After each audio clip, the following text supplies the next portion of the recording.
And we have an excellent connection, apparently. Oh, and I got my notification. Perfect.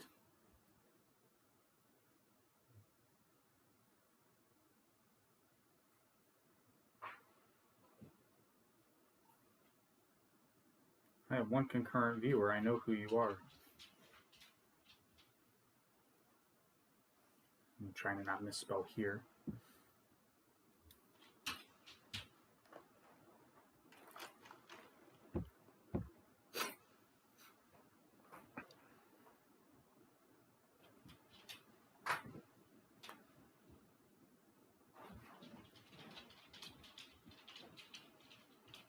Oh, never mind. I have no concurrent viewers.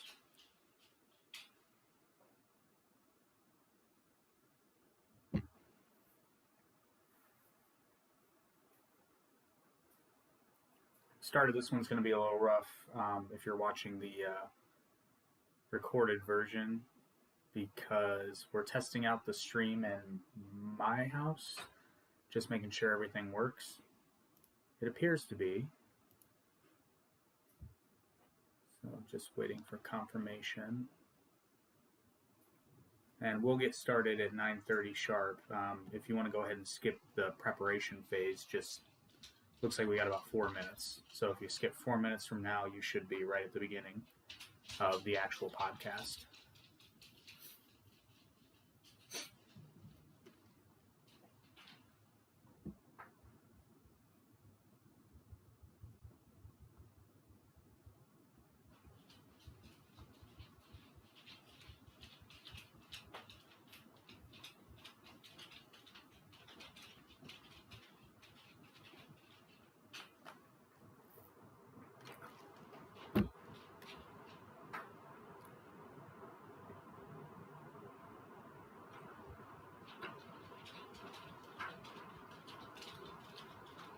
Oh, apparently when you tune into YouTube,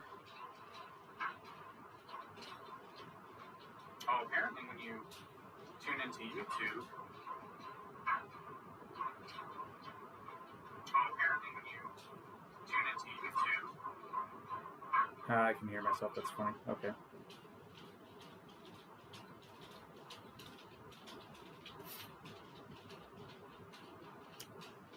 Oh, I got excited when it said 2 concurrent viewers, and it was just me.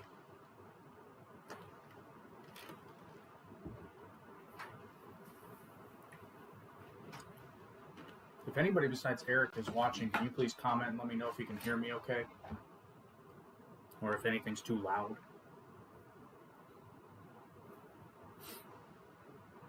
Flying solo tonight.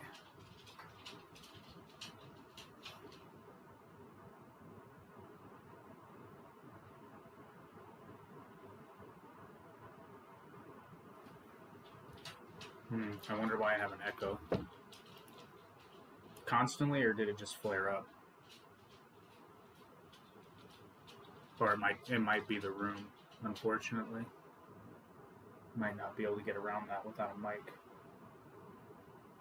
Or is there an audio effect I can put on this? Let's see here.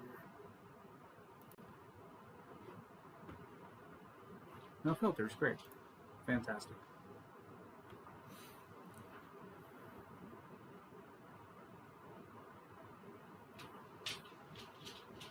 Oh, cool. Yeah, because for a second there I was watching it too, so you might have heard my phone.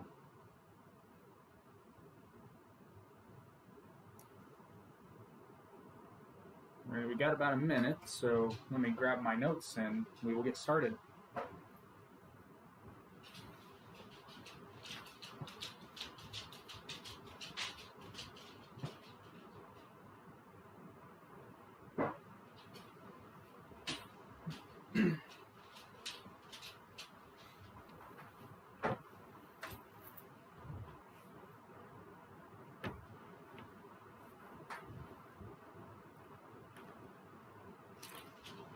(9:30 p.m. Eastern Time. Let's go.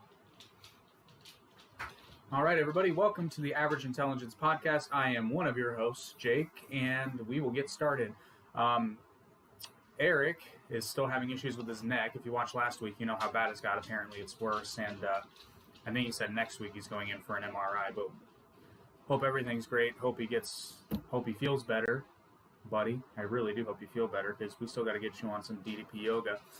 But we wanted to bring you the podcast, so we're improvising. So you get me tonight, Ben Shapiro style.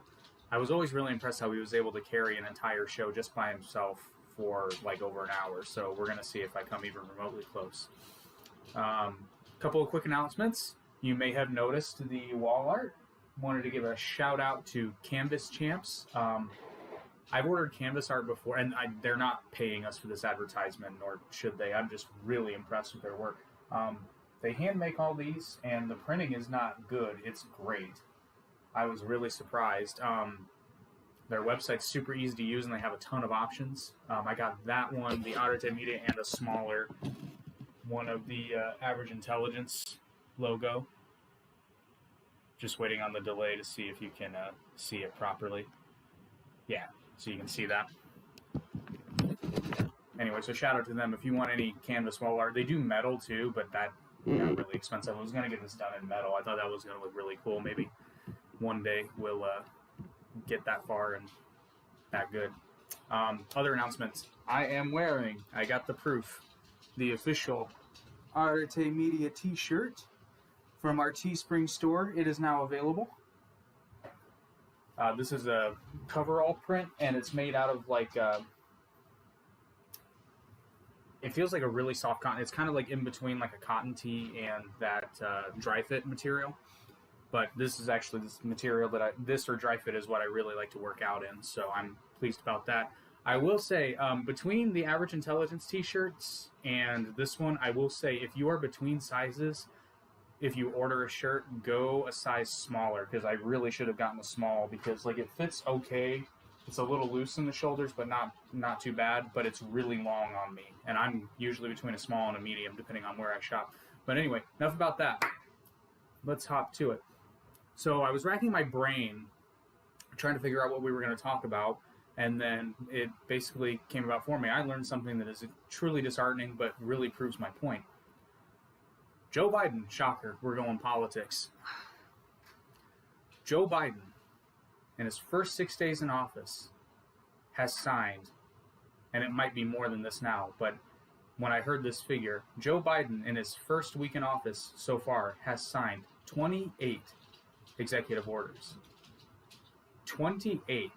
Now, that might not sound too shocking until you look at previous presidents.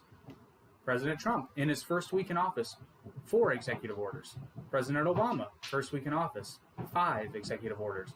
President Bush, 0. Bill Clinton, 1.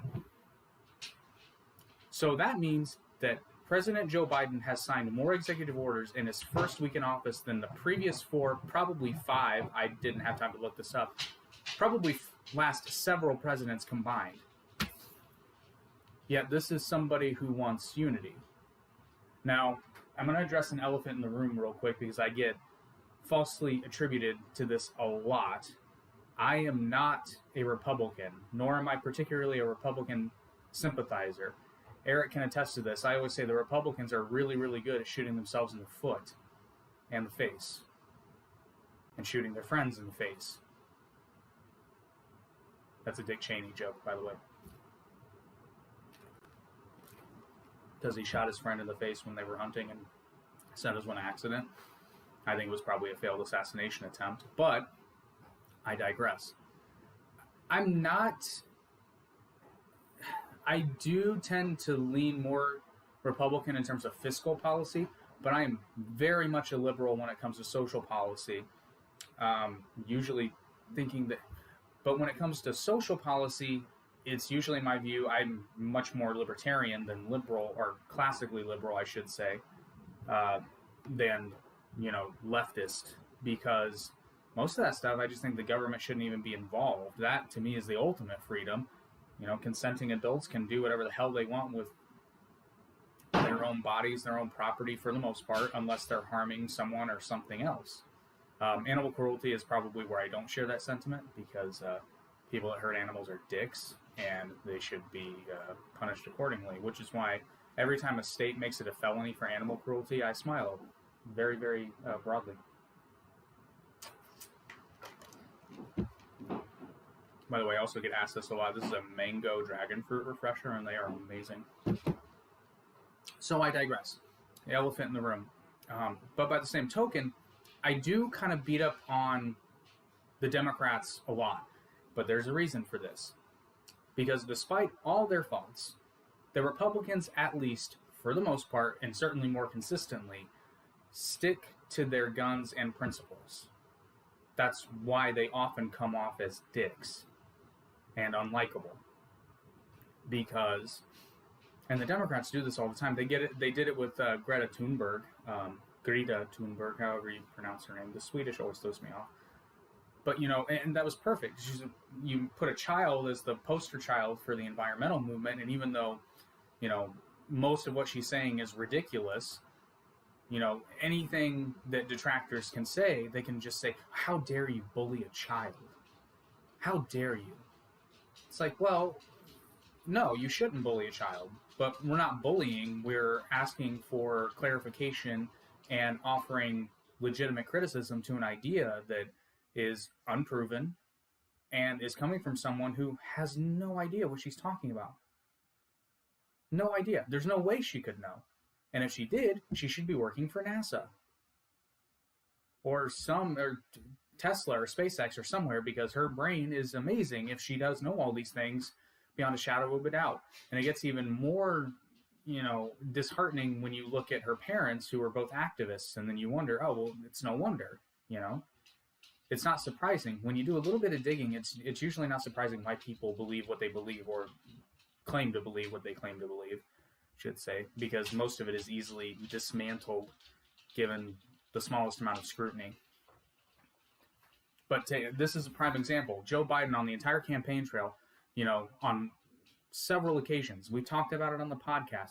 I want to work bipartisan. I want to work together. I want unity. I want to, I don't see blue states and red states. I see the United States. That's a direct quote. 28 executive orders completely foregoing Congress, which is a Democrat majority.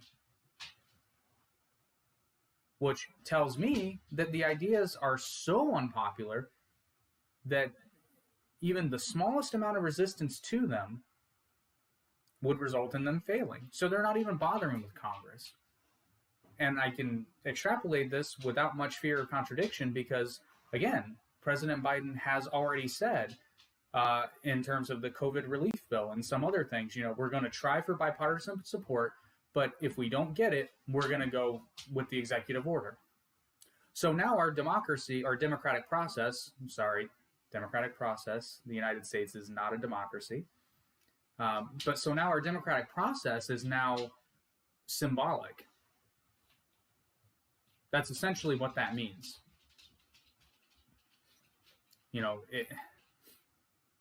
So basically, in saying that, and he's not saying this directly, but if you read it, and I don't even think he's intentionally saying it this way, this is just what I get from it. So essentially that statement, we want bipartisan support, but if we don't get it, we will achieve our goals by any means necessary, basically means we're going to do what we want anyway. You can either fall in line or we'll go around you. That doesn't sound very democratic to me. Which brings me to my next point. The 28 executive orders is indicative of another problem that we have with the presidency in the United States, and that's the fact that this one person has way too much power. And many of these executive orders are completely overarching, and completely unnecessary too. For example, the mask mandate on federal property. And this is another example of the hypocrisy of the left and the Democratic Party as a whole. I was under the impression, and maybe I'm wrong here, but the way they're reporting, most municipalities and cities already had mask ordinances in place. So, and correct me if I'm wrong, but I thought that all government buildings, or most anyway, already required a mask if you were going to go inside. So this executive order mandating masks on federal property is not only unnecessary, it's literally, symbolically, it's a power grab. It's completely pointless. it doesn't make sense. There's not a single government building in the state that I've been in that didn't require a mask. There's hardly any buildings that don't require a mask. Now, whether or not people obey it is another thing, but any federal or state building has armed security, so, I mean, it's not optional. And then take the federal mask mandate on federal property, and then on the day that he signed the order, he and his family are on federal property not wearing masks, which again, a lot of times they were outside.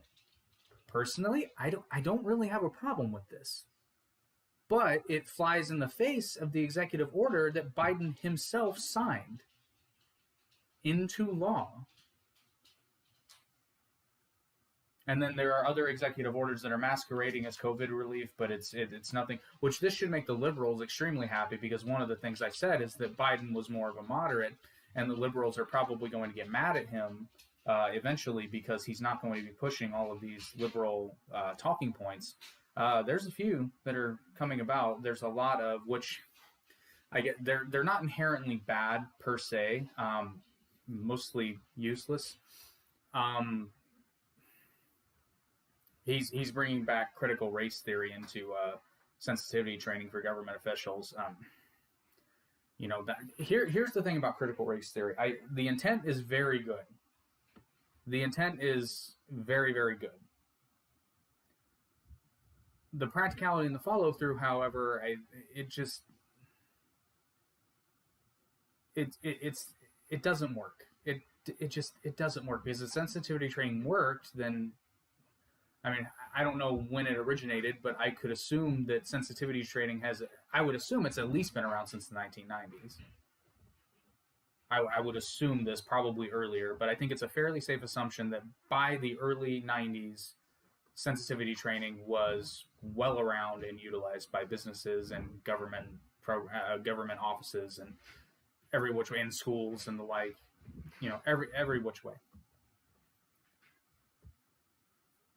So the thing about sensitivity training is that just because someone goes through sensitivity training does not mean that it's going to work, and it doesn't mean that they're going to follow through with it.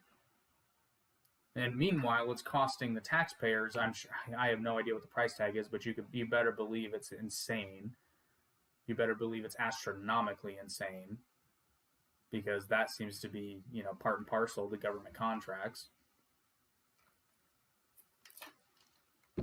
But anyway, and then the other issue with critical race theory is, if you actually look it up, I'm not trying to get on race here, but I'm just pointing out the hypocrisy that I mentioned earlier. Critical race theory, in its essence, is inherently racist, because what it does is it teaches you that because you are of whatever ethnicity or skin color you may be, you are either inherently oppressed or oppressing. And that this is caused by your race, nationality, religion, sexual orientation, anything that you were born with. That is an inherently racist statement, that you are, by virtue of your birth, disenfranchised. And then, aside from the fact that it's inherently racist, it's a culture of victimhood, which does not help anyone. Even if you are legitimately a victim, a culture of victimhood does not help you not be a victim. It keeps you in the victimhood cycle. Excuse me. Which again, but I say it all the time, that's what the Democrats want. They want the revolving wheel of needing the government and needing the social programs and needing to vote for Democrats to keep them in power, to get it. It's an endless cycle. And the Democrats, look back through history. It's not going to take you long to realize this. It's not, look at every major issue. The Democrats have been running on immigration for decades. The Democrats have been running on social equality for decades. The Democrats have been running on economic equality for decades. Really, and even when they're in power, right now, Joe Biden, president, Democrat, Kamala Harris, Democrat, tiebreaker in the Senate, giving them the Democratic majority. House of Representatives, majority Democrat. And and granted it's early in administration, but mark my words, they're not going to do nearly as much. They're not going to do nearly as much as they promised to do. Why? Because if they do everything they promised to do, then you have no reason to vote them back into office in 2 years during the midterm election, because they've already solved the problem. I said the same thing about DACA when they rolled out DACA. When I read what it actually was, I actually almost got in trouble once.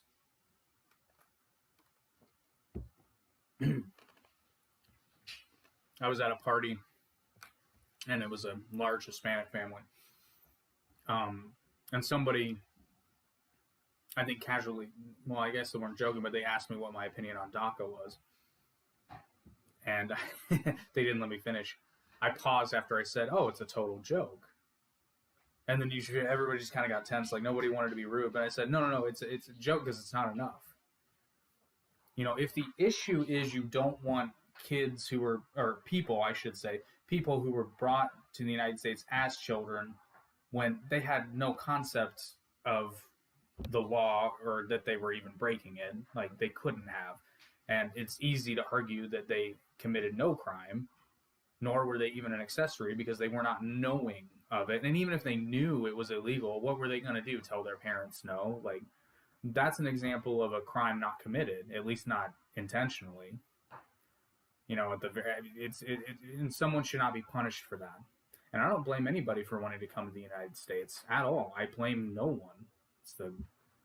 And I'll say it without reservation or apology, it's the greatest country on earth. And there's a reason why people flock here from all over the world, spend their entire life savings to get here, because they understand and they know that for the moment, wow, that sounds like Glenn Beck. I apologize. They know that for the moment, for now, and I have no doubt it will stay this way, but a lot of countries have freedom, but nobody has freedom quite like the United States has. I talked to my business partner is Canadian, and we talk about this all the time. You know, he'll say things that just sound, you can say them here, but you get strange looks even from both sides, usually revolving around the First Amendment and banning speech and compelling speech. It's like, we don't realize it, but that flies in the face of everything that this country stands for. Like, you cannot ban free speech. The government cannot just arbitrarily say, well, no, you can't say that, no matter how much we might like to. Because, yeah, I would love to never see a Nazi or Confederate flag flown in the United States, but part of having the right to speak my mind is letting people speak their minds and express their minds and ideas until it gets to the point where they're harming people or potentially harming people, and that's the cutoff with anything. Got off on a tangent there. Speaking of the Confederate flag, too, if you haven't seen it already, I recently released a video on my channel starting a series, 5 things you probably didn't know, and the first one was the Confederate flag. So feel free to check that out. The link to my channel is in the description. Hey, any of you guys watching, please use the chat box, because if ever I needed back and forth, boy, do I need it tonight. Otherwise, I'm just going to ramble, and you're going to have to suffer through it. Okay, so anyway, I think you got my point about liberal hypocrisy. So anyway, my main point, I've had conversations with people before, too, about, I'm trying to remember the last time, when Trump was in office and the midterm elections happened then, you know, people were clamoring like, oh, I hope the Republicans take the House, or I can't remember which one they were out of. I believe they still had a majority in the Senate, but they were trying to get the House. And a lot of people were saying, oh, I hope the Republicans take the House, or I hope the Republicans have a majority in Congress. And I said, I don't. Why not? I said, because I don't want either party to be able to run rampant without, checks and balances. Because again, if you know me personally, you've heard me say this before. The only difference between the Democratic Party and the Republican Party is the Republican Party will take away your civil liberties to your face and then take your money behind your back. The Democrats will take your money to your face and then take your civil liberties from you behind your back.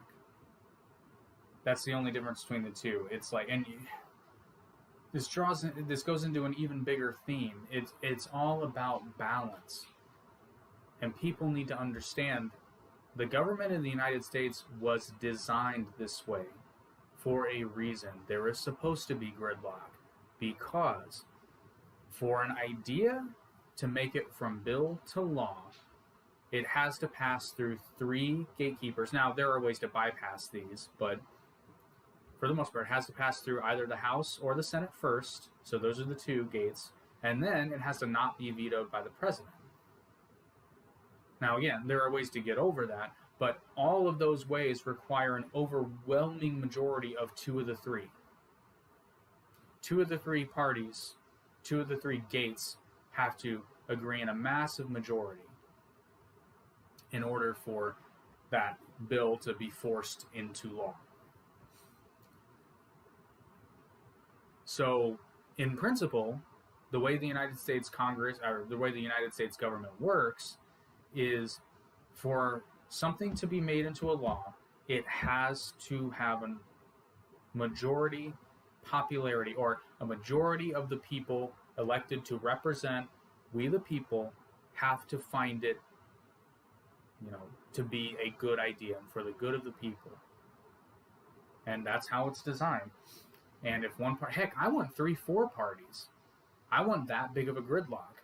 I like it when things don't get done. Because then, when something needs to get done, you'll find, like, for example, almost the first COVID stimulus is a prime example. That happened in no time. That took days. I mean, days. And then people were getting checks within the first couple of days if they were getting direct deposit. And it looks like we'll see another COVID stimulus. I'm not really sure how I feel about this one because, I want the money, but I know I'm going to have to pay it back. Not literally, you don't have to pay it back, but you're going to, if I've said it before and I'll say it again, if you think there's not going to be a massive tax hike coming, especially since Biden won. Now, the good news is if you're on the lower end of the economic spectrum, it's probably not going to affect you, which arguably this is a good thing. And this, I'm going to piss off all my Republican friends now. So yes, I agree that the wealthy they have earned their money for the most part. There's always, there's poor people that don't earn their money, but for the most part, people who earn their money deserve to keep a vast majority of it. However, we got problems, namely a deficit problem, and it's got to be taken care of.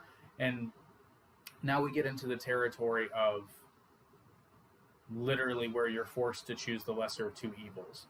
And I don't know the answer to this one, honestly, but I look at it like this. So if our deficit doesn't get under control and fast, last time I checked, we were in the realm of $21 trillion, and I'm pretty sure that was before the first COVID stimulus, which added another $3 trillion on top of that, on top of the regular budget. So we're going to be at $30 trillion soon, and that's disconcerting because that's a lot of zeros. That's an incomprehensible number for most people. And I think that's part of the problem, is the numbers have gotten so big that they are now... I myself have trouble visualizing $30 trillion. I don't even know how to begin what that would look like. To me, it's incomparable. $30 trillion. There's not even a person alive that has that much money.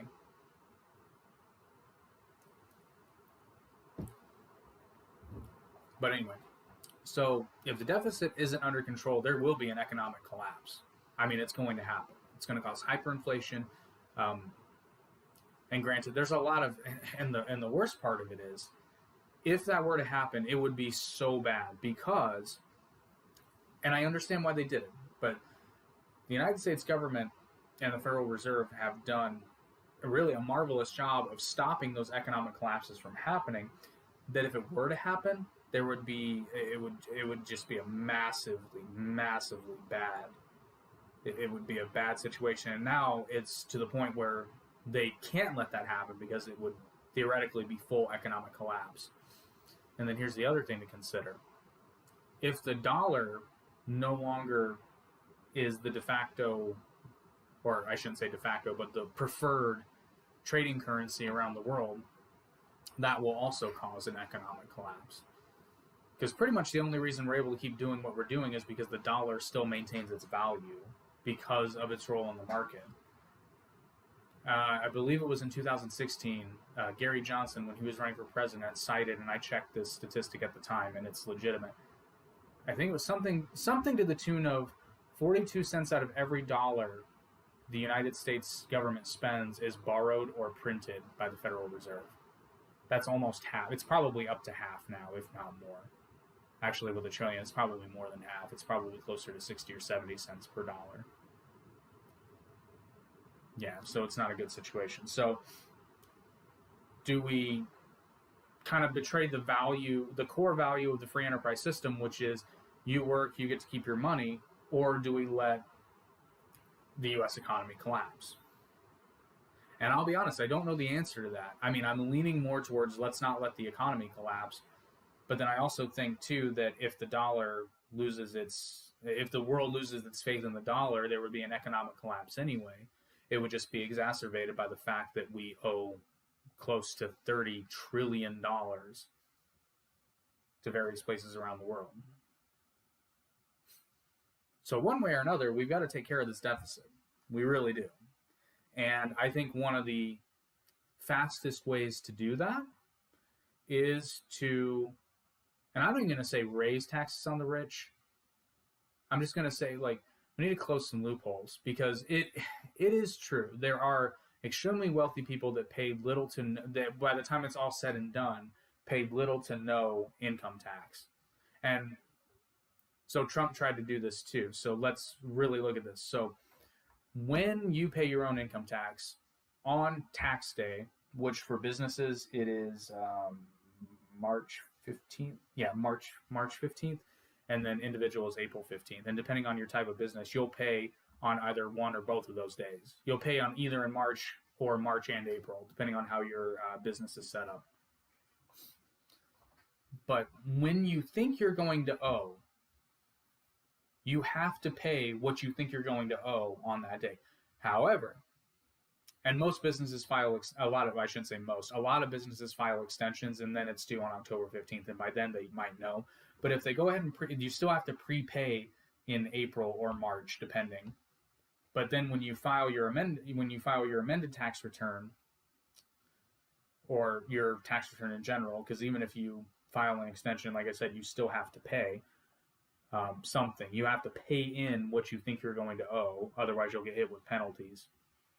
But when that tax return gets filed, if you overpaid, you get your refund, just like we do, because we pay throughout. The normal W-2 employees pay throughout the year, and some people who are LLCs or independent contractors, they'll pay quarterly. But either way, you'll get a refund. You'll get money back. Basically, you'll get back the difference between what you were supposed to pay and what you actually paid. And by the time they take all these deductions, and I know Amazon's notorious for it, Jeff Bezos is, notorious for it. I guess they paid almost no income tax. They keep saying zero. I find that very unlikely, unless they got refunds. So then they're actually in the negative. I guess Amazon would be in the positive. The government would be in the negative. But anyway, so that's a problem because Amazon is huge. And yes, Amazon can afford to pay their fair share of taxes. And I don't think it's unreasonable to ask for their fair share. It's one of the reasons I'm very much in favor of something resembling a flat tax. And the numbers really arbitrary, but the fact of it is it's more fair. because let's say it's 15%. Everybody pays 15% of their income. No muss, no fuss.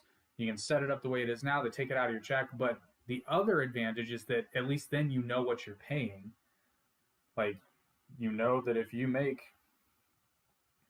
a certain amount of money, you're going to be paying 15% of it to the government, or at least to the federal government. And you can budget accordingly. And there's a lot of states, too, that have a flat income tax. States have a flat income tax, not federal. Now, the problem with that is lower income workers get hit with the same percentage. Now, 5% or 15% on $20,000 is a lot, has a much bigger sting than 15% of, $100 million. I think we can all agree on that, which is the main reason why we have our progressive tax system. It makes the best of an imperfect thing, especially since I mentioned on the podcast before, 2 Cents, which is a great YouTube channel. I love it. You should definitely check it out. They have a video on taxes, and they explain it far better than I can. But the common misconception, and I think this is where Republicans, or actually not Republicans in government because they should know better, although they probably don't, because even the IRS doesn't know tax law. Seriously, if you ever have an issue with the IRS and you don't like the answer you get, call back the next day. I guarantee you eventually you'll get somebody that'll tell you what you want to hear, and will give it to you in writing. Except bankruptcy on student loans. That will never fly. My main point here. So, I think the top tax bracket, it's either 32 or 35%. The top tax bracket in the United States.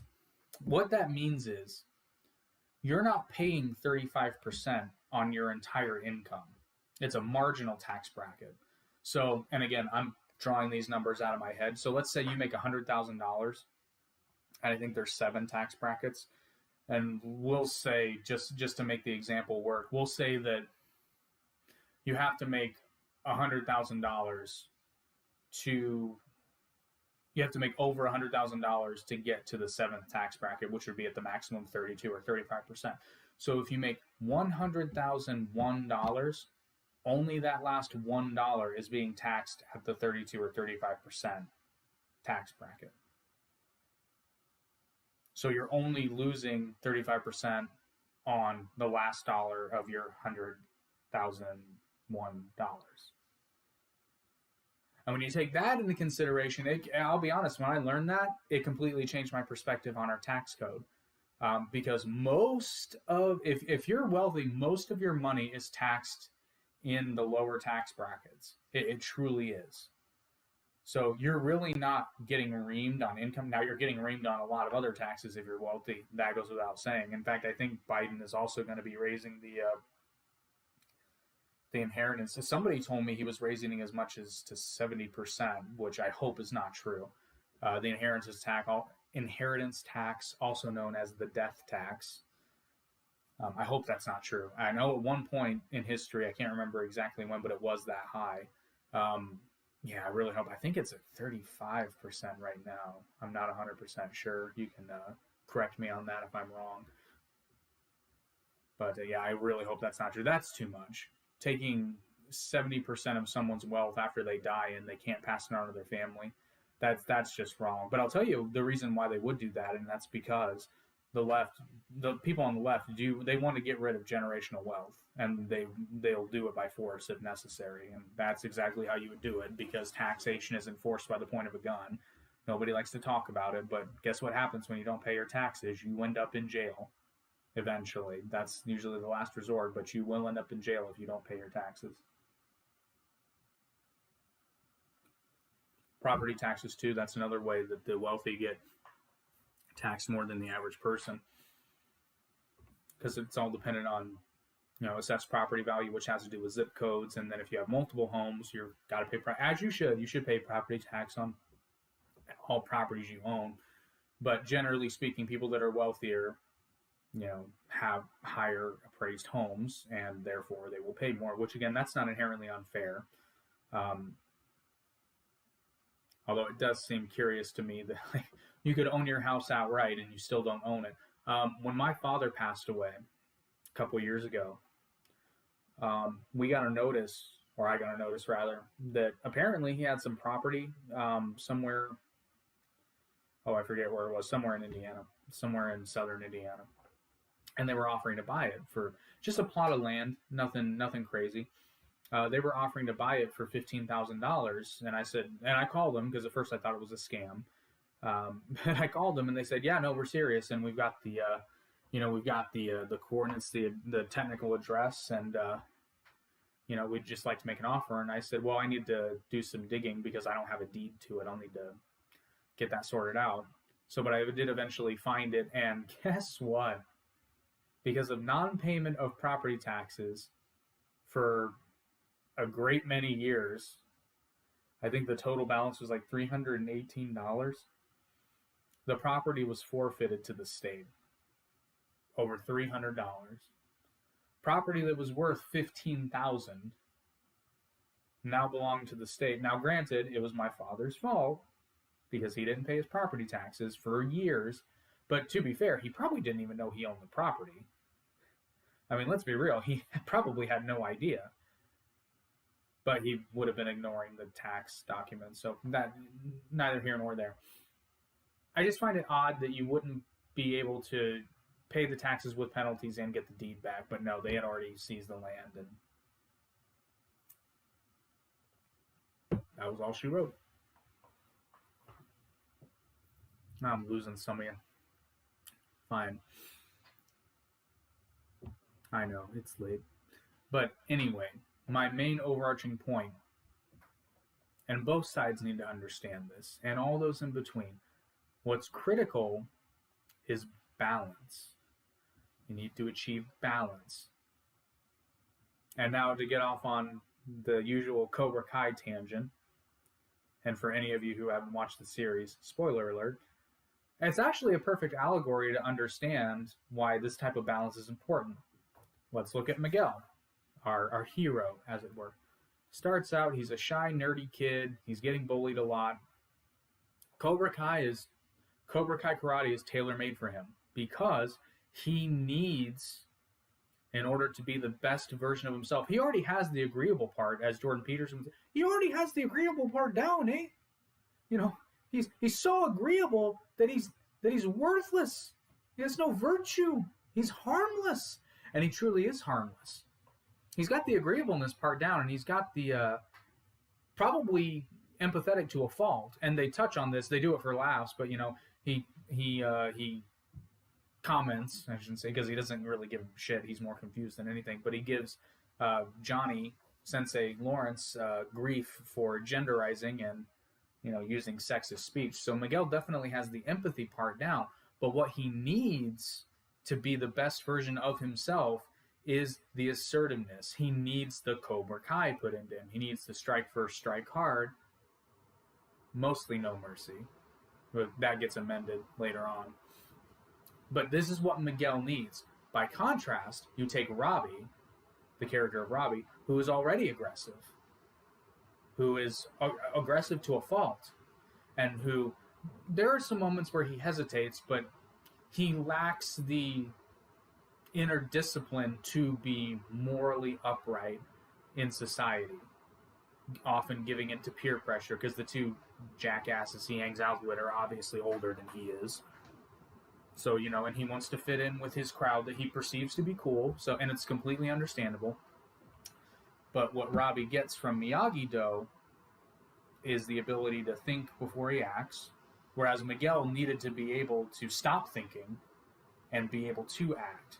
So he needed to get that extreme to incorporate into himself to eventually make himself more well-rounded as we see him today. Because it gets taken too far at the tournament when he intentionally attacked. Now, granted, he was being told to do this indirectly, but it was what he had been taught, so he didn't really understand the difference. And who can blame him? Because Cobra Kai had been working out for him. There was no reason to not think that the Cobra Kai mentality would not be good in this instance. It's perfectly understandable. And then back to Robbie, he learns to achieve balance. He learns to get in control of his emotions, and he learns, the discipline to basically not fall in with any crowd, but specifically the bad crowd. And because of this, both Miguel and Robbie become better versions of themselves, more well-rounded versions of themselves, and they strip away the things that they do not need. They strip away the parts of themselves that do not serve their best interests. And by virtue of that, the parts of them that do not serve the best interests of those around them and society at large. And that is how society grows, or at least that's how society should grow. It's one of the reasons I'm a huge fan of Dr. Peterson, because he preaches this. He's often saying this is speaking about men, but it applies to women too. He was once asked in an interview, can weak men be virtuous? And I agree with him on this sentiment. He says no. And the reason being is because if you're weak, then you don't have the capacity to do damage. You don't have the capacity to cause mayhem, or you don't have the capacity to not be good. I believe it was Nietzsche who said most people are morally upright not because they're virtuous, but because they're too afraid to do those bad things that they want to do. They're just too afraid to do it. So in Peterson's mind, the best people, he says the best men, but the best people, because this definitely applies to women too. I know plenty of dangerous women. I train with them, and I'm scared of them. They want to hurt me. They don't want to hurt me, but they will. Sometimes unintentionally. Talking to you, Nikki. My legs still hurt. But so, in his estimation, the best types of people are the people that are dangerous, but make the conscious choice to not be dangerous at most moments and times, unless absolutely necessary. And this also links into a very interesting thing that I also learned from Dr. Peterson. There's a passage in the Bible. I don't know if you can see it. Yes, I own a copy of the Bible. Shocker, I know. But there's a passage in the Bible that basically says, and I'm paraphrasing here, the meek shall inherit the earth. And I've always found that really strange too, because I understand where the sentiment comes from, and you could even look at it in the context where, well, society at the time was pretty harsh. There wasn't, but if you're of the belief that charity didn't exist at the time of, Jesus of Nazareth, or even early Christendom, you would just be wrong, because, there was the Jewish faith, and it's pretty well ingrained in Jewish teachings that you give a portion of your, earnings to the poor, and they're not the only ones. Zoroastrianism, Buddhism, several religions around the world preach, giving to the less fortunate. This is not a rare concept. So you could have made the case falsely that, oh, well, this is just early Christianity trying to be different. And there were many ways that they were just simply trying to be different. But that one was always strange, because it makes sense, but at the same time it doesn't make sense. Because if everybody's meek, then, how are you going to protect anything? And the answer is you're not, because it turns out, at least Peterson discovered for himself, that either it was a mistranslation, or the word meek does not mean now what it meant then. And it turns out it was not so much a mistranslation, but Hebrew is tricky. Hebrew is a trickier language, and I don't speak Hebrew, so I'm sure anybody who's ever gone to Hebrew school is going to be rolling their eyes, because I'm going to butcher this explanation. But Hebrew does not have vowels in the sense that English does, or any of the Romance languages do, the Roman-inspired languages. And because of that, it can be extremely easy to mistranslate Hebrew out of context. There's a lot of examples in the Bible of this, because what you have to understand is a lot of the original books of the Bible were first translated from the translated Latin and Greek versions, which were translated from the original Hebrew. However, the original Hebrew sources were lost until the discovery of the Dead Sea Scrolls in the 1950s. That's quite a gap to have gone through. So, and actually, while we're on the subject, if you're interested in biblical scholarship at all, I highly recommend that your Bible of choice be the latest, whatever the latest edition of the New Revised Standard Edition is. This uses all of the original sources that we have access to. So for the books in the Old Testament, if the original Hebrew was available at the time of publishing, mine was published in 1989. So fairly recent. I think there's been one or two versions since this one, but I'm not going to buy a brand new one just because I want the latest and greatest. Of course, it's not going to go on the bookshelf. But we're talking about biblical scholarship. If you're reading it for religious purposes, by all means, use your Bible of choice. But if you're wanting to really dissect what they mean, and also I would recommend a companion book, such as, this is my personal favorite one for the Old Testament anyway, Introduction to the Hebrew Bible by Dr. John J. Collins. It's a thick one, but it's a fantastic book and extremely informative. Oh, I forgot I had color-coded this. Back from the college days. That's how intense this book gets. So I had different highlighters for various things. Important historical fact, fallacy, vocabulary, parallels between... when parallels, what I meant there was between the Hebrew Bible, the Old Testament, and other religious texts or stories in and around that time. And maybe I should just do a video where I go through my book collection, because there are some really good ones up there.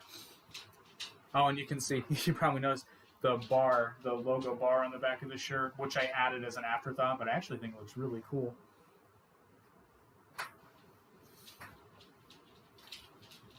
But yeah, so anyway, and I totally turned the wrong shoulder. From pointing at my shoulder, like, what the hell is he talking about? Anyway, I digress. Where was I? I'm really bad at this. Oh, meek. So what meek actually, or what the word that inspired the word meek in the biblical context actually meant, the Hebrew word meant those that have swords and know how to use them, but keep them sheathed. And under that context, it's like, oh, okay. That makes a little bit more sense. Because if you really think about it, what is the virtue in being harmless? Because you're not choosing to be good, you're choosing to be obedient. And I'll tell you who else was obedient, the Nazis. I know, that's a little on the nose. I'll think of a different example. Well, I mean, basically any military action, but there are several times throughout history where people in the military, and not just the United States, but all around, refused to engage in acts of atrocity. So the Soviet Union's a perfect example. Probably even more so, because even the civilians were quote-unquote obedient, and most of them ended up in the gulags anyway, but couldn't understand why. Give me 1 second. My dog is begging for water. I shall return momentarily. I know you're thirsty.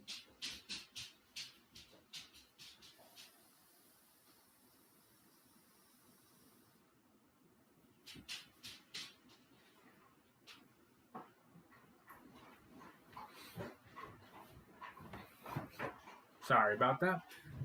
So, but anyway, the point of this whole very vast circle of ramblings is pointing out the reason that we need the gridlock. And the other thing the gridlock does is it gives the opportunity for people in government to make a case for why for why we should do what they are proposing that we do. And they have to make a case, which ties in, I promise. What is the virtue in a government that does not open debate to the ideas that it's putting forward. There is no virtue. That's just authoritarianism. That's just the whim of the dictator or the ruling class. There's no virtue in that. For example, I think everybody could agree with this. I'm all for a clean planet. I really am. I love the idea of green energy. But let's look at it this way. Given, and again, this is not actually happening. I'm crafting an example. Let's assume that our economy is the way it is today. And there's a spending bill that would change all existing U.S. infrastructure to green energy. However, it's going to cost $10 trillion, and it's going to cause the average American's utility bills to go up 15%. And on top of that, there's going to be a lot of temporary jobs created, but once the infrastructure is done, it's actually going to cause less jobs because it's going to have less jobs in the job market because a lot of the systems will be automated. And again, this is a fictional scenario. I'm not actually saying this is going to happen, but I'm just making a point. On one hand, it's a very good thing. Green energy is good. I like clean water and clean air and trees. I love it. There's nothing wrong. I don't think you would find anyone that truly hates, clean water, clean air, and trees. I'm pretty sure we can all agree on this. But there are unintended consequences of this bill. And in an attempt to do an amazing amount of good, you would be causing some pretty negative consequences, short and long term. So you need to open it up for debate, because what happens many times, and again, this is giving some people the benefit of the doubt, but sometimes we get so wrapped up in our cause that we don't see or think about or consider all those unintended consequences, all those ripple effects that some other people might say, hey, another perfect example is basically the NSA activities that Edward Snowden called out. Of course, I don't think anyone disagrees that we want to stop terrorism. I don't, except for terrorists, but I don't think anyone in the United States who's of sound mind and just a normal everyday citizen would disagree with that statement. I think if we never had to go through another terrorist attack, I don't think anyone would be broken up about that. I hope that's the case. But is it worth sacrificing the freedom that this country was founded on? Because, those programs directly violated the Constitution. And before I get debated on this, it was found that, yes, they were unconstitutional and they were ordered to shut down. Now, I doubt they were actually shut down, but on paper they were. So, rah-rah. But the point there being that, you can have the noblest of aims, but through your action or the actions of the government, you can tear away at the fabric that the country and that government was founded on in the first place. And that's why you need debate. You need the opposing side to be able to call your shit, essentially. It is necessary for the opposing side, and that's why, and again, in the United States, we protect the minority. That's why I always say we're not a democracy, we're a republic. And the difference being that in a republic, the minorities are protected. Because in democracy, the 51% can vote to kill the 49%. So therefore, the minority, and certainly the 85% can vote to strip away the rights of the 15%. Very, very easily. And guess what? It's democratic. And you'll notice that Democrats like to use the word democracy a lot more than Republicans tend to do. I don't know why this is. It's just an interesting thing that I've noticed. They like to refer to the United States as a democracy more often than Republicans will.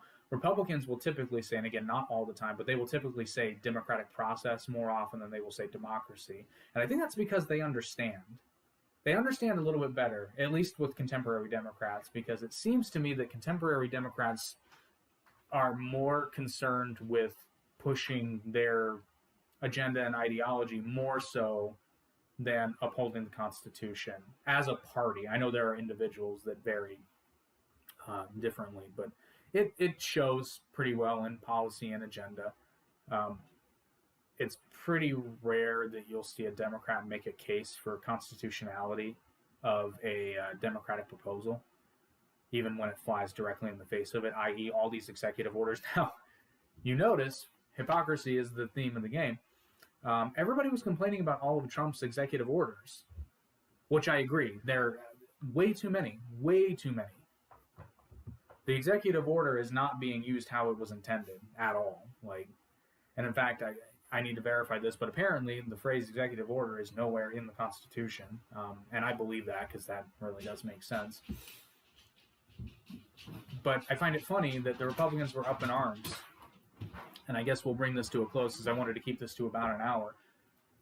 Democrats were up in arms about all of Trump's executive orders. However, again, scoreboard, first week of his presidency, Trump, 4, which again is too many. I really think any executive orders in your first week is way too many, because I think the first week honestly should be spent being brought up to speed, if I'm being honest. But week 1 for Trump, 4.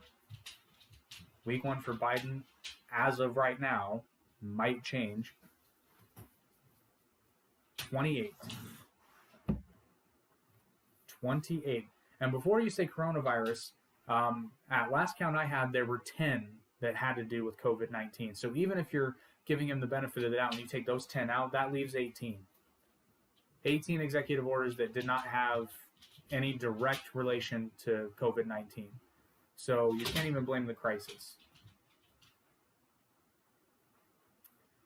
So food for thought, consider that.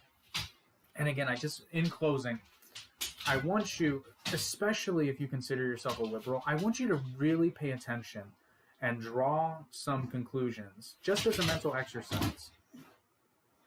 Watch how the media is covering the Biden administration and compare that, and especially within the first 100 days, and especially in the first week. Compare how they're covering Biden to how they covered Trump. And if you can still tell me with a straight face that there's no bias there whatsoever, I mean, I look forward to hearing that point. And I'm not going to bat for Trump. I do not like the hypocrisy that I see, because I think Trump was held to a good level of scrutiny. I really do. I just want the same for the Biden administration, because Trump was notorious for his press secretaries, and Biden's press secretary flat out lied and used statistical trickery to make things sound better and worse than they actually are. I'll explain that and then we'll close. Believe she said their goal was to reach, and as far as COVID vaccinations go, their goal was to reach 1 million vaccine shots a day, and that the average under the Trump administration was 500,000 a day. Well, that's not entirely accurate, because, yeah, if you take an average from when the vaccine first came out to now, I mean, obviously the average is not going to be where we're at now, but it was an escalating scale. This is one of the ways I don't like statistics most of the time, because it's very easy. You can bend statistics. They don't even have to be false, but you can bend statistics to your will fairly easily, and that's a great way to do it. Or I shouldn't say a great way, but it's an effective way to do it. Because it's like, oh, well, the fact of the matter is, I think that day the Trump administration had actually reached 1 million, or they were very close. They were very, very, very close. Within, literally, I think they were at 1 million, but it might have been just under, at least 800,000. They were very, very close to reaching that 1 million mark before Biden even took office.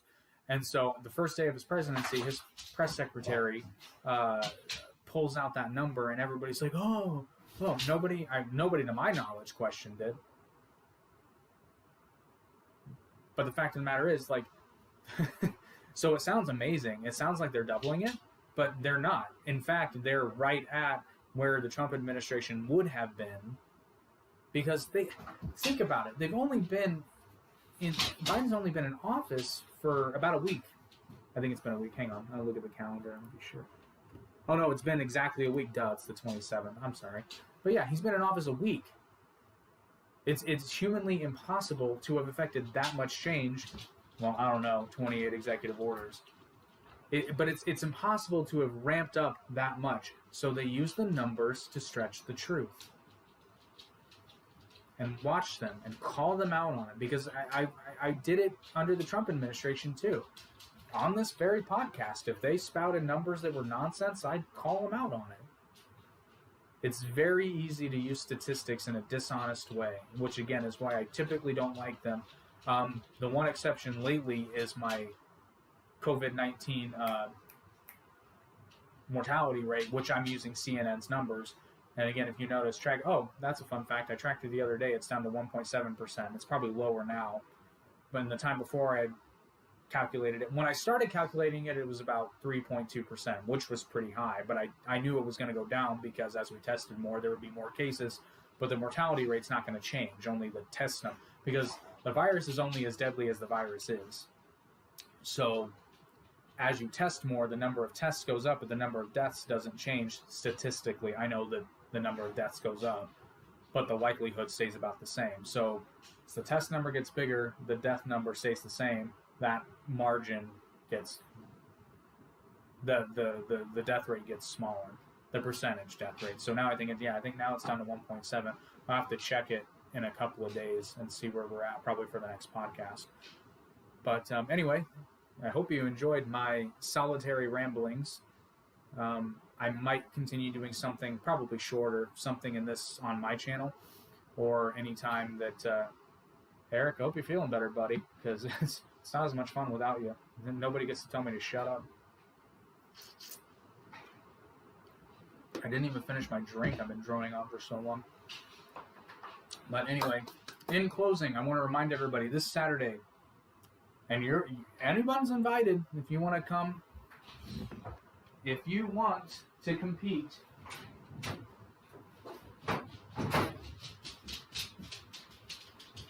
if you want to be the first ever all events welcome world champion, and we do mean world champion, although I guess you have to be in the United States for this first game because you have to physically get somewhere in Indiana, but it's going to be mine, but you're more than welcome to come compete.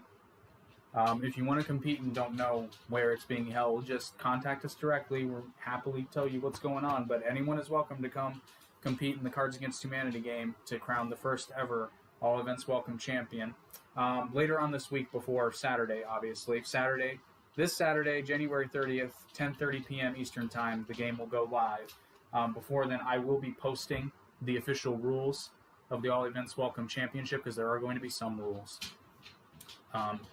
And I guess as the de facto commissioner, considering it was my idea, I will post a video with the rules, and we'll go over that. And then hopefully I see a good turnout for the first game. Right now I think we have, I don't know how many we have confirmed, but we'll see. I hope that I hope there's a lot of competition, so my victory is that much sweeter. Because if you watch my promo video, you know that this and me, we're inevitable. But anyway, that's all I got for tonight. Hope you enjoyed the show. I wish more of you had chatted, but everyone constantly disappoints me in that regard. But anyway, I hope you enjoyed, and if you like this format, go ahead and give it a comment. And like I said, if there's interest, I will do this on my channel going forward. And good news is now we know how to do this. If I'm ever out of town or Eric's out of town, we can still do the podcast, and you don't have to be disappointed and miss out on us. But anyway, that's all I got for you tonight. Hope you enjoyed it. Please like, share, subscribe, hit that notification bell. Check out Arete Media, my Instagram, jake.account.ability. I think Eric got an Instagram too, but I can't remember the name off the top of my head, so he can comment it if he wants. And then our official Teespring store, which is in the description. Also, check out 2 Cents on YouTube. It's a great channel. And like I said, get that Arete Media gear and that Average Intelligence podcast gear. And there's another really funny shirt on there. I'm not going to ruin it for you, but it's a quote from the show. Check it out. It's hilarious, and you will want to buy one. You should want to buy one. Premium quality t-shirts. Anyway, hope everybody has a good night. Start watching the news with read between the lines. I didn't mean to flip you off, but yeah, I'm delirious. We're going to end this. Have a good night.